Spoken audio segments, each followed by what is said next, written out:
ছোটবেলা থেকেই একটা কথা ভীষণভাবে শুনে এবং দেখে বড় হয়েছি যে অযথা টাকা পয়সা খরচা করবে না, ভবিষ্যতের জন্য ভেবে টাকা পয়সা সঞ্চয় করতে শেখো। যদি আগামীতে কোনো দুর্ঘটনা ঘটে, অসুস্থ হয়ে পড়ো, কিংবা রিটায়ার্ড লাইফটা যাতে ভালোভাবে কাটানো যায় তার জন্যই কিন্তু প্রস্তুতি নাও। দেশ ছেড়ে যখন বিদেশের মাটিতে পা রাখলাম তখন দেখলাম ব্যাপারটা সম্পূর্ণ অন্যরকম। এখানে মানুষ কিন্তু বর্তমানে বাঁচে। এখানে যেহেতু স্যালারি উইকলি বেসিস নইলে ফোর্টনাইটলি হয়, তাই দেখা যায় লোকে যখন হাতে টাকা পায় উজাড় করে সেটা খরচা করে, ফুর্তি করে, যা যা শখ সেগুলো কিন্তু তারা পূরণ করে। হ্যাঁ, এখানে হেলথ কেয়ার কিংবা পেনশন এই সমস্ত ব্যাপারে লোকেদের ভাবতে হয় না ঠিকই, কিন্তু তাই বলে তারা কিন্তু আগামীতে কি হবে সেটা নিয়েও কিন্তু তারা বিশেষ একটা ভাবে না। আজকে বাঁচি, কালকে যদি প্রাণটায় যদি না থাকে তাহলে এই সমস্ত টাকা পয়সা সম্পত্তি এইসব দিয়ে কী হবে, আমি তো আর ভোগ করতে পারবো না।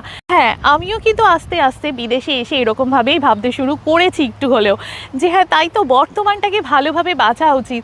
টাকা পয়সা আজ নেই কিন্তু কাল চলে আসবে, কিন্তু যদি আজকের দিনটা যদি ভালোভাবে না বাঁচি তাহলে কী লাভ?